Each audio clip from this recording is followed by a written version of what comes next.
Hey everybody, RockPaperMario here, and welcome back to There Will Definitely Not Be a Boss Battle in this video. Otherwise known as part 3 of Let's Play Metroid Prime 2. In the last part, we started exploring Agon Wastes finally after I got confused. Oh, this? We've seen this parity trick before. Can you do anything new? But yeah, oh, the Bomb Guardian. Yeah, what did I tell you? They like,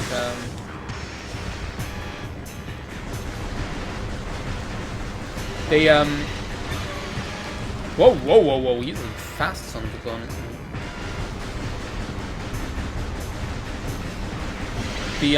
They do this where, like you can see, like, this boss is, like, leaving little morph ball bombs around the place. I feel like it's almost just better to use, like, regular shots. Wait a second, was I able to get him there? I thought I exposed him there for a second and I just didn't take advantage of it, I guess. So you can see, like, this boss is, like, his attacks are, like, based around, yeah, look, I did, like, expose him. His attacks are based around, like, leaving little bombs in his wake. And, like, there's no prizes for guessing what we're gonna get. I'm like, so excited about this, like, now. Like, about like, the prospect of Let's Playing this, because, like, I'm thinking, I should have done this, like, a long time ago. I really should have. Like, now all of a sudden I'm, like, thinking about, oh, there's this area in the game that I can't wait until I get to. One of these rooms being in Agon Wastes. There's a room in Agon Waste that for some reason, like, I always remember the name of it. And that room is called Sand Cache. Don't ask me why, like, that single room's, like, name, like, is just, like, indelibly etched into my... Why that, like, single room's, like, name is, like, an indelibly, like... I should be, like... You know what I should be doing? I should be, like, Can I, like, not, like, move around while I'm targeting? I think I can. But I just, like, had that... I have that... That's, like, a feat... I do feel like I shouldn't be, like... Maybe I'd have, like, more luck hitting him now that he's, like, going faster if I, like, don't target. Nope. No, do you know what I should have? Is, like, there's a... Where are, like, my options? Hang on a second. Excuse me, Mr. Bomb Guardian, just give me a second here. Where's, like, my menu? I don't think I have a menu. I think I have to, like, Oh, no, I do. I have options. Because, like, there's an option where you can Control-Alt-Delete. Sensitivity, lock-on, free aim. Yes. Where, like, when you, like, lock on, you're still able to, like, move your reticule. Yeah, there we go. I feel like that's the way I always had it when I was playing, like, Metroid Prime 1, but for some reason... Oh, do you know what it was? Maybe whoever was playing it last, because I think, like, my brother borrowed this game. Or did, like... Either my brother borrowed it or my partner borrowed it, one or the other. Because there's, like, a third file. I feel like it's probably my brother. And maybe he had it on, because I'm pretty sure, like, I remember, Wow! Oh my god, I have no missiles!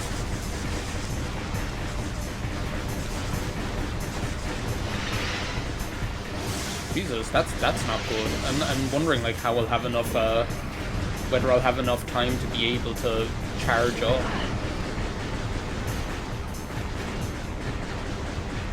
A power bomb shot. Well, I probably will, right?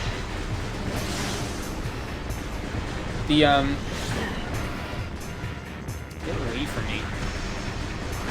Because I feel like that when I had, like, Oh my god, now he's, like, hitting me all of a sudden. Oh my, where? Oh my god, he's, like, right back. Get away! He's, like, right, he was, like, right there. Oh my god, I'm, like, dying here all of a sudden.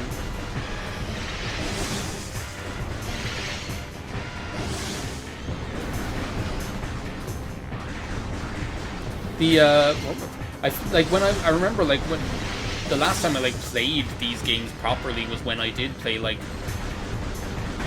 Metroid Prime 1, the Let's Play. Oh my god! Did like the that didn't like do any, like the power, the charge shot did like no damage to it for some reason.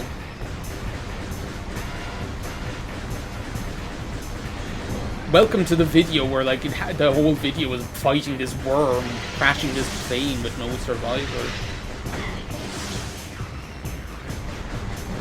There aren't going to be any survivors, or if they are, it's not going to be me, it's going to be the worm.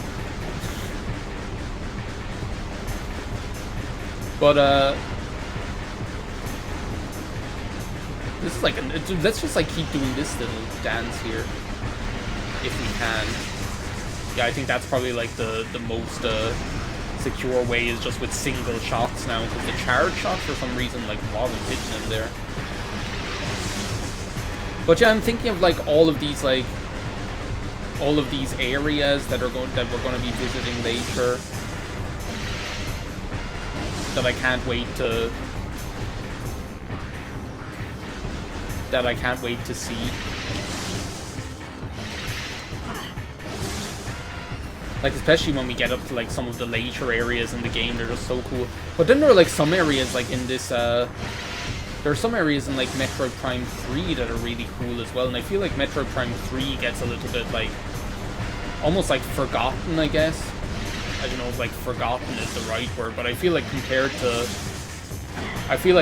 like Metroid Prime 1 and Metroid Prime 2, I feel like if you asked, I imagine like, is there anybody who like if you asked them, like any like Metroid fan, where if you like asked them what's their favorite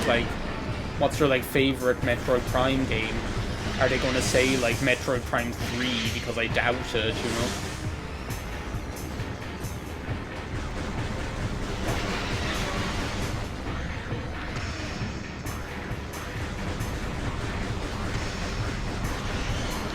Okay, just... Yes! Oh my god. It's like, Jesus. That shouldn't have been as hard as it was. Oh my goodness. Because I, like, ran out of missiles. I don't know how I ran out of missiles fighting that guy. That should not have taken 7 minutes. I'm surprised it only took 7 minutes. It felt like it took me a half an hour. But finally, we've started recovering some of our gear here.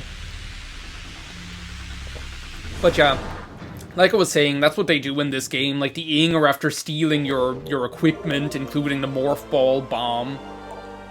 So you will find, like, the bosses that, like, give you the equipment are, like, based on that equipment. So it'll be called, and they'll always be called, like, the something Guardian, usually. But yeah, like, I don't know what it is about, like, Metroid Prime 3, because when I don't, like, automatically think about it as being, like, a fantastic game. But then when I do think about it, I'm like, yeah, that is a fantastic game. Which it is. I feel like it's just, like, such a... It's probably, like, the Metroid game that has, like, the biggest... It's probably, like, one of the Metroid games that has, like, the biggest emphasis on story. And, like, when you think about it, it's like, they had, like, a hard job because they had to, like, effectively finish the story, like the Dark Samus saga or whatever, you know?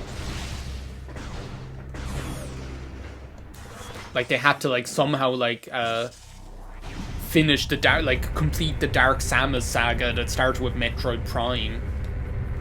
It's hard to, like, think of, like, it's easy to forget about, like, how...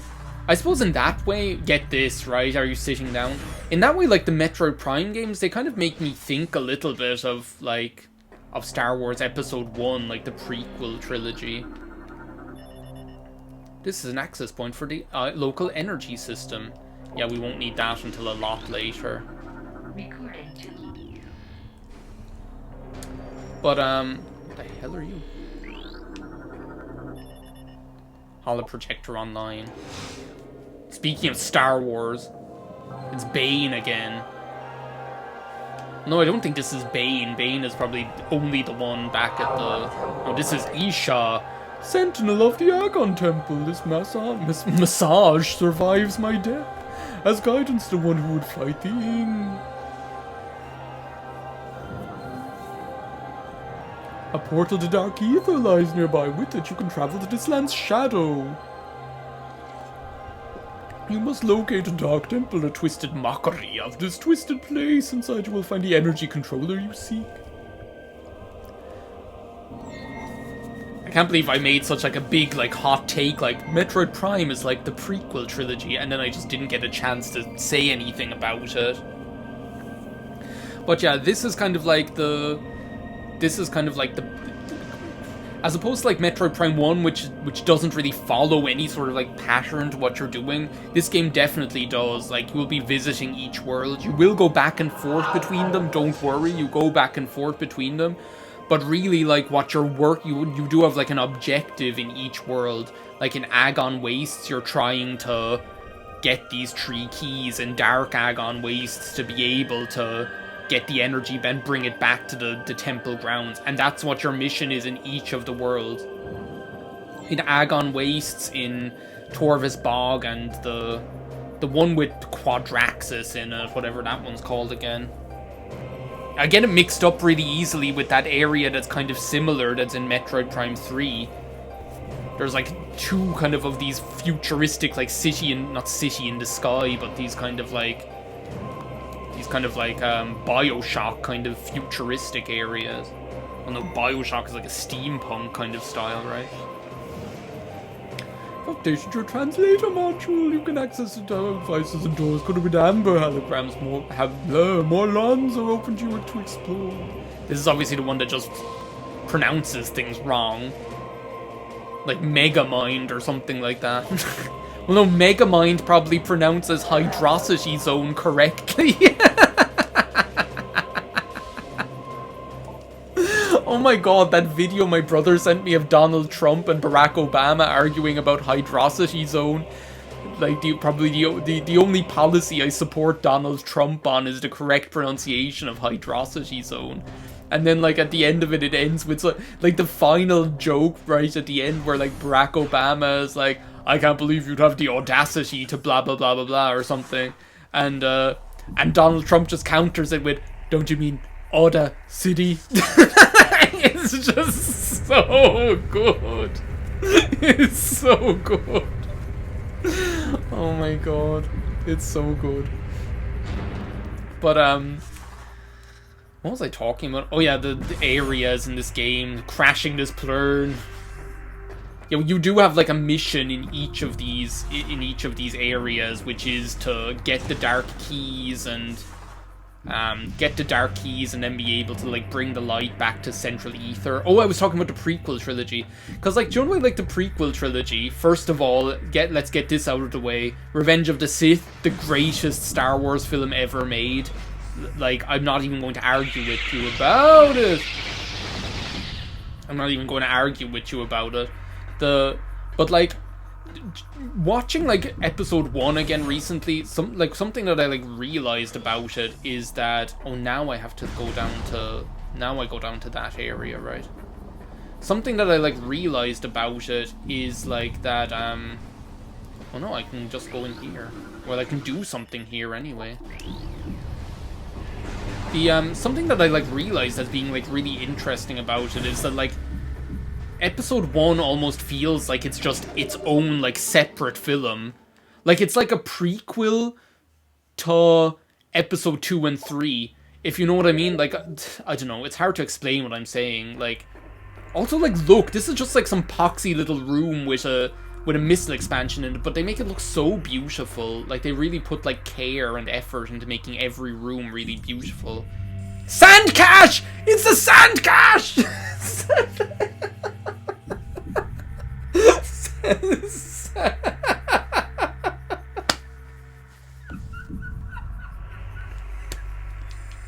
It's the sand cache! Oh my god. Oh, Frabjous Day, Kalu Kalay, we have found the sand cache. Oh.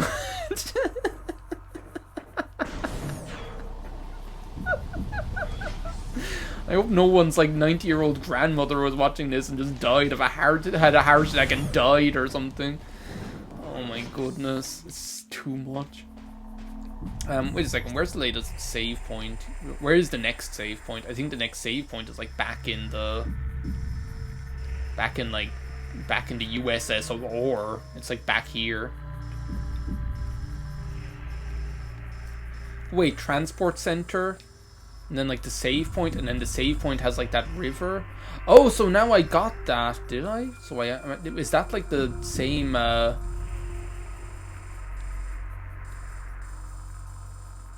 getting confused now. Listen, which way is up now?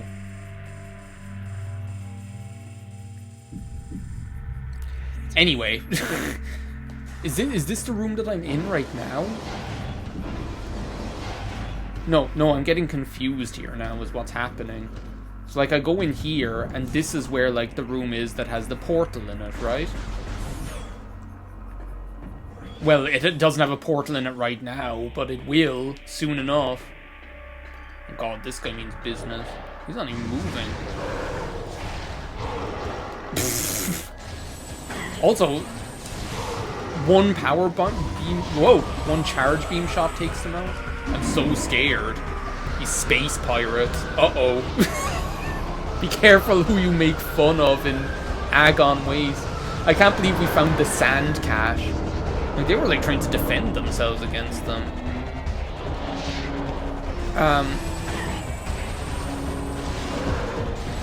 Okay, now one shot doesn't take them out all of a sudden.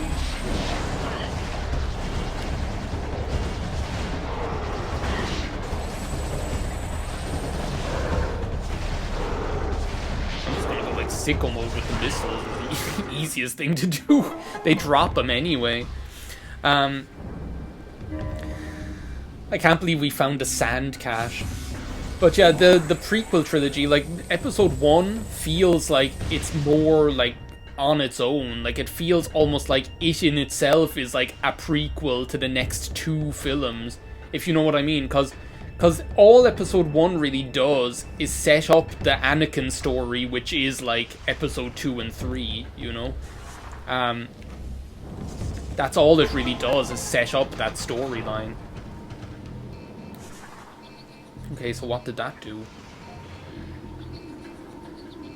Absolutely nothing. It must have done something.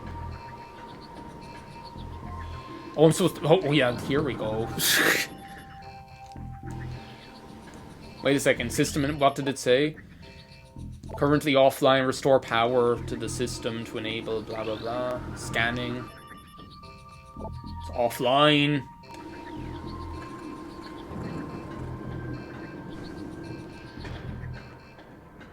Oh, there's this, like, jumping puzzle here.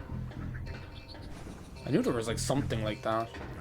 What does this do? What does this button do, you idiot, DD?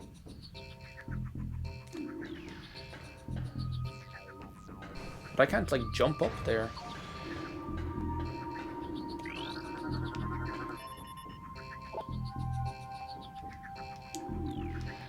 So can I... No, that's like morph ball. Cause there's like a morph ball ball. No, that's like a spider ball puzzle, but I can't do that yet. There's probably like something really obvious that I'm just not seeing here. Oh, there's like an elevator. No, this is like a... Oh, there is an elevator. There we go. I saw like those like track marks in the background. You probably can... There probably is like a spider ball puzzle here some stage in the future. That's like more complicated. Like, It's Complicated featuring Jack Nicholson. I think Jack Nicholson. Maybe Jack Nicholson and Alec Baldwin are in that. Get out of my way.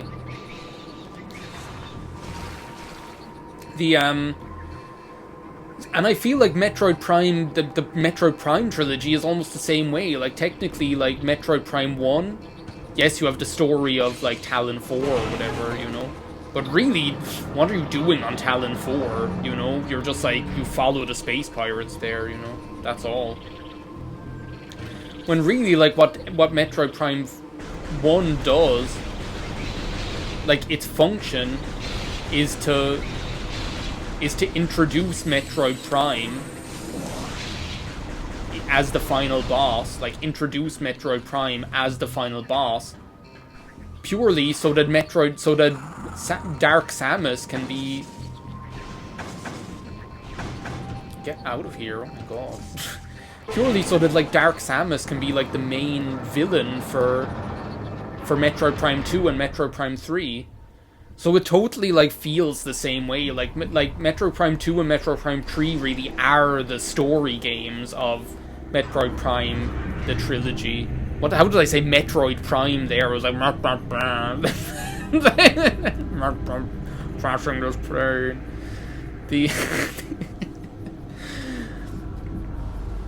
Crashing this plane. What is up with the way he says that? I don't know. What is up with the way he says anything?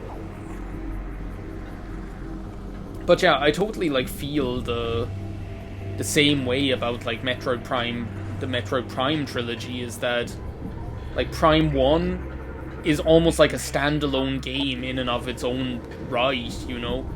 And then, like, Prime 2 and Prime 3 are the ones that really go together in a story sense, you know? Okay, so now the portal's online. We've been, like, recording this video for 20 minutes, mostly because of that boss battle. So do you know what I think we're gonna do? Samus, listen to the Let's Player, please. We're not going to Dark Aether yet. We're going... turning this car around and going back to the save point. Well, I guess we're not. We're going to Dark Aether. Oh, again, nothing good ever happens to us here. We've had one bad... well, no, I shouldn't let one bad experience color my entire opinion of Dark Aether. But yeah, this is, like, really impressive because... like, what they do in this game, it's almost like I suppose, it's really easy to compare it to A Link to the Past, you know? I know it gets, like, really easily compared to Twilight Princess because you have that same kind of, like, vibe going on, and Twilight Princess has that kind of more kind of dark sort of atmosphere. But it's really a little bit more like Link to the Past or Link Between Worlds, where, like, literally, like, every room or every area in the game has a, every room or every area in the game has, like, a dark cousin, like a dark counterpart. And you'll see that as well, like, so, for example, here, this was, like, I never mentioned it, but this was here in the light world, but it was just, like, a hologram, so it was, like, phasing, like, some things are functional in the dark world, and some things are functional in the light world. So it's really kind of cool. So, like, you can, like, it's showing you there as well, like, I don't need to explain this, that, like, since we're after opening this door in the light world, now it's after opening in the dark world as well. So yeah, that's pretty much it. And it's cool because, like, there are areas in... there are, like, areas in this game that, like, feel... like, that feel, like... wait a second, am I dying here? They probably, like, put goo on the thing, did they? Oh no, these things, like, they just, like, run out over time, I guess. Oh yeah, they do, because they're not the ones that have the little stake in the ground. But, what was I saying? It's cool, it's really cool, because there are, like, it feels like the world, even though, like, the world is the same size, the fact that you have, like, a Dark Aether version and a Light Aether version almost feels like the world is, like, twice as big or something like that. Because there were, like, it's more than just, like, it's more than just, like, oh, this world, like, feels the... it's more than just, like, oh, the atmosphere is different. There are, like, rooms in this game that, like, you only visit in the dark world, and then, like, later on you see them in the light world, or vice versa. Or there are like rooms that just feel completely different in the light between like the dark and the light world. It's so crazy. But I think that's enough for this first recording session. We've done a lot already. We're up into Dark Ether. I know this isn't the most like hospitable area to leave off a video, but I'm gonna say thank you very much for watching. I'm really enjoying doing this so far, as you can tell. And yeah, I hope you are enjoying it too. Thanks for watching. See you next time. Bye now.